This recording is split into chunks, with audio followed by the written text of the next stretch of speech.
Backstreet Boys, ba. How does tourism improve property prices? We're going to unpack tourism, our city, the last 12 months, and how it's influenced property prices and why. Stay tuned.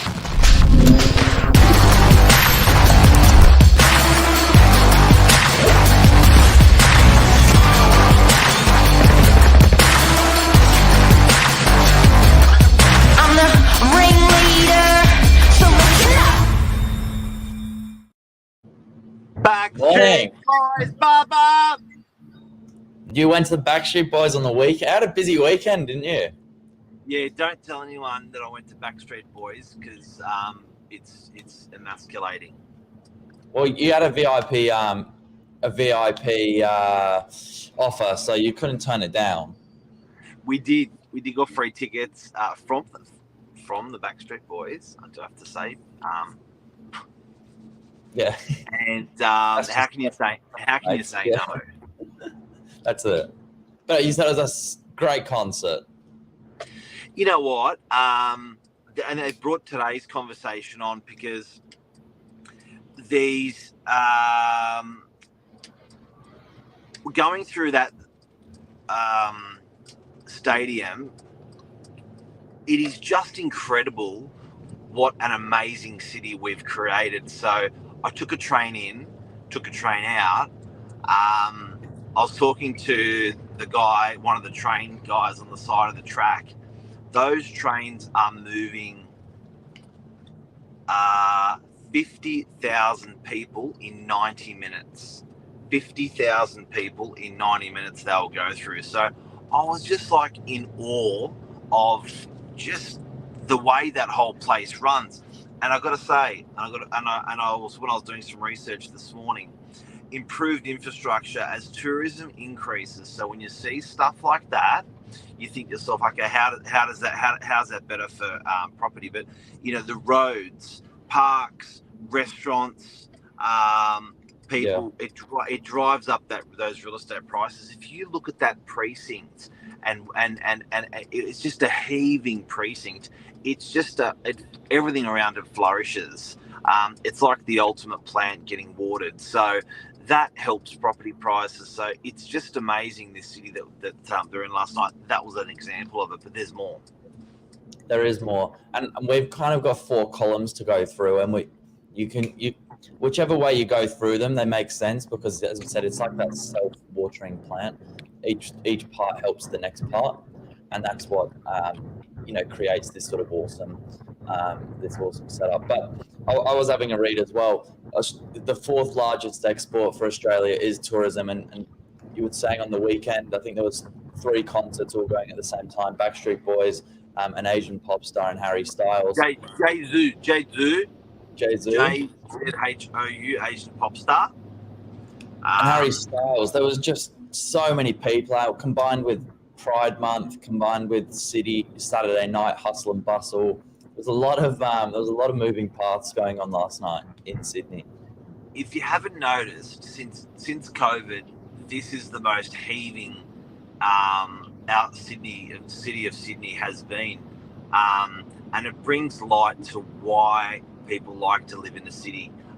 It was very sexy to go for a sea change and a tree change. Very attractive, but is that going to be sustainable in the future when you have when our city performs like it's performed this summer? You know, you think to yourself, like, if I was in country New South Wales and I wanted to see the Backstreet Boys, that just amuses me just saying that.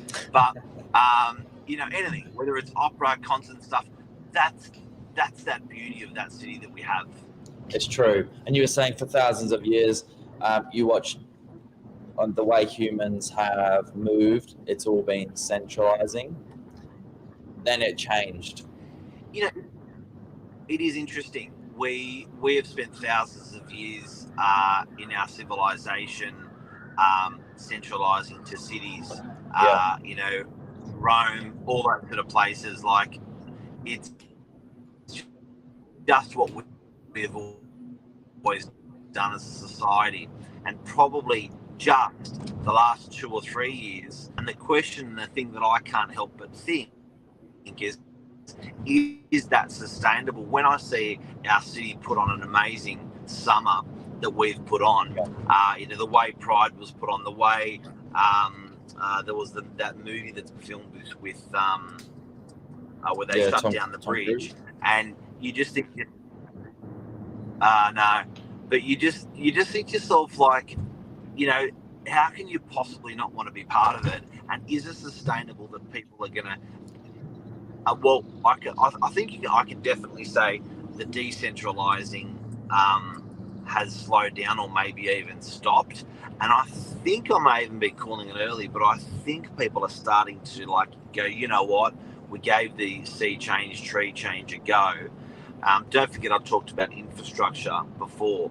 Infrastructure is also hospitals, medical, imaging, scanning, all that sort of stuff that's available in the big smoke. Yeah. Luke's got some really good comments here.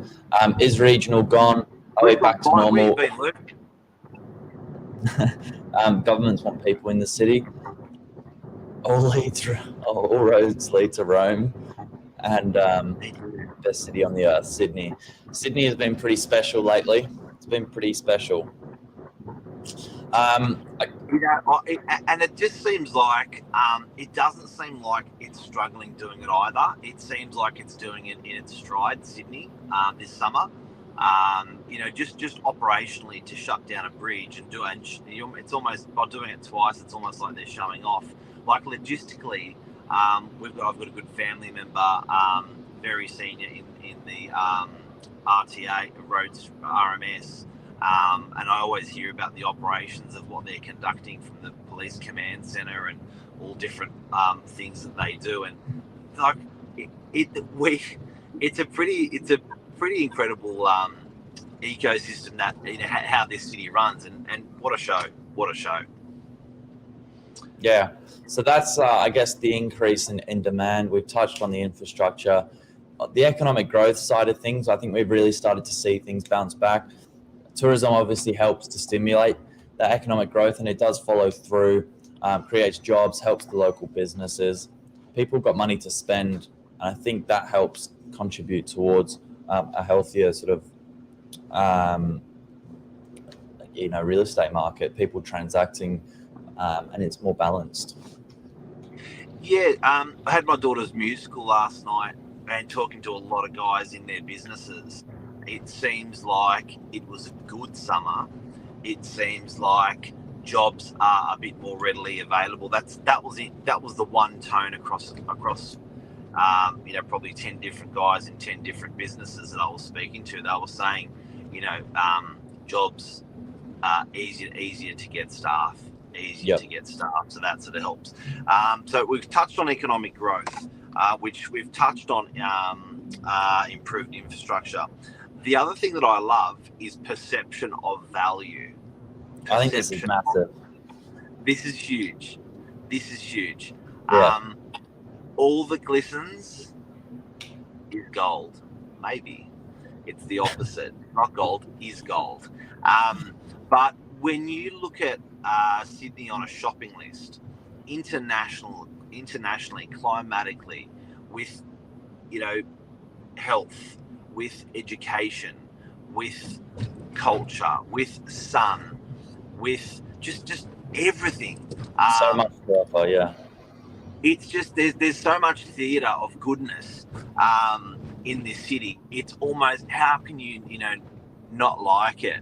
I could imagine coming to Sydney and there were some of these actors and stuff coming to Sydney, and you look around and you think to yourself, damn, this place is special. So on that, just to expand on that, some of my notes here, popular when it's popular for tourists, and it's desirable because of its natural beauty and cultural attractions, and these amenities, the perception of value can lead to higher prices. So that's where people are just going, this is so good. And that that's where it all starts, that perception of value, whether it's with fashion or with music, or it's a leading city. So how can that not help with property prices? Do you know what, as well? I was having a look. Domestic travel for Sydney is never been higher.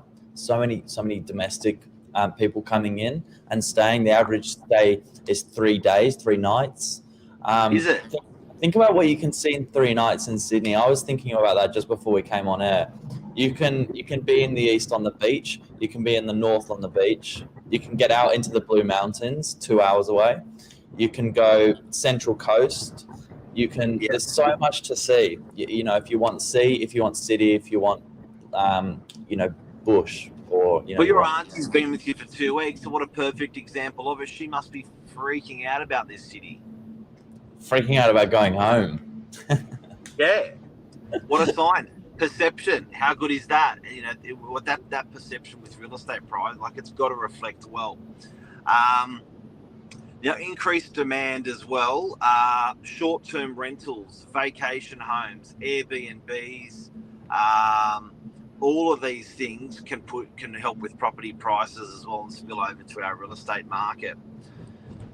All in all, Billy, it's a pretty damn good, compelling story for Sydney City. It's pretty exciting. I think the government have done an amazing job. Whoever your preference is, I know it's election time's coming up, but I think we can all agree that the last few months have been like a look back into the past of how we remember city life.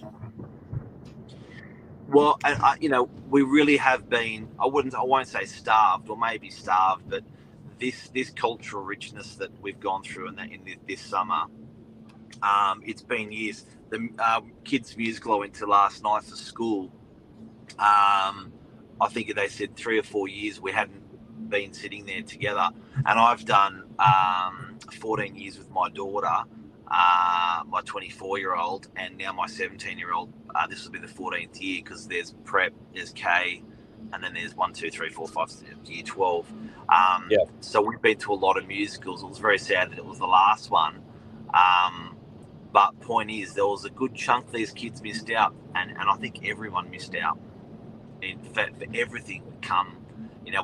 What our city means to us, or what it does for us. We've been starved by it for a long time. It's interesting, and I think we're now on the verge of starting to see things, curve back up a tad on the property side of things. There's a lot of good news to report as well. Yeah, even on the train, I was on the train on the way home when they were getting 50,000 people in 90 minutes out of Homebush Stadium, and it was the most packed train I'd ever been in my life. And it seems like I was sort of counting the masks. There weren't a lot of masks, so I think it's behind us. I think everyone's pretty confident that we're back to normal officially. Yeah, it's interesting that. It does catch my eye as well. Now, Billy, what I want to say, and what everyone to have a think about, is this interesting, and where I'm going with all of this, is this centralisation of cities that's been done for thousands of years, how much it helps having an electric city in our real estate prices and in our economy. I've got to relate it back to property growth, and I've got to relate it back to negative growth. And we unfortunately have seen negative growth in our areas of property in the last year. I find it the strangest thing that I'm talking to people in other parts of Sydney and other parts of regional New South Wales, and they have still got positive growth the last 12 months. When I talk to those real estate agents and ask them how it is possibly happening, they all say to me, money's coming from Sydney and they got cash and they don't want a big loan, or they want no loan, and they're bringing jobs to these regional parts. I think it's fantastic for regional, but I do think the music's over. I looked at Byron Bay property prices which has been, Byron Bay has been a too big buzzword. It's been nuts. and now Byron Bay I've seen negative growth, and I was really shocked because it's been the poster boy for a sea change and tree change the last 3 or 4 years. So it's changed, guys. It's changed. It's happening. I think we've been punished in the last year with property prices, and I reckon now with this electric city that we got, I think Sydney's the new pin-up boy. Yeah, and you only need to look at the rentals. I think they speak volumes as well. People that are not buying, but they're going to rent first in this new move they're taking on. The rentals are it's even stunning the real estate agents. It's berserk what some of these rentals are going for. Backstreet Boys. Ba-ba. That's it. That's the show. Hey, before I go, can I just say how the Backstreet Boys went? Yeah, you can tell us. I was like, but you know what? And for someone who's not a fan, like, it is so beautiful watching people practice their art. Like, these guys, 30 years together in front of 40,000 people. What a friggin' show! And no wonder, no matter what artists you are, Snoop Doggy Dogg, like whatever, like, these guys are super talented. And I do have to say, even if you don't like these guys, these artists around the world supporting them, it was just a really cool night. So Lisa and I just went out by ourselves, and what a cool thing to do. So yeah, keep doing that, keep supporting these artists, even if your wife's a fan and you're not. It's still cool to do. It's still cool. It's good. It's just a good night out, really. It was 10 out of 10. It was 10. Even the food, you know, like when you walk around, you have all the dodgy food, like all the stalls, the hot dog places. It felt a little bit like the Easter show out there. Yeah, that's cool. It's cool. But that is our electric city. If you haven't noticed or been out lately into the CBD and around, it is absolutely heaving, and we should be really proud of it. We should support it. And it's definitely going to help with our property prices when you look at what's happening. That's it. Thanks, Mark. Thanks, Billy Bob. See everyone. Take care. Have a great week.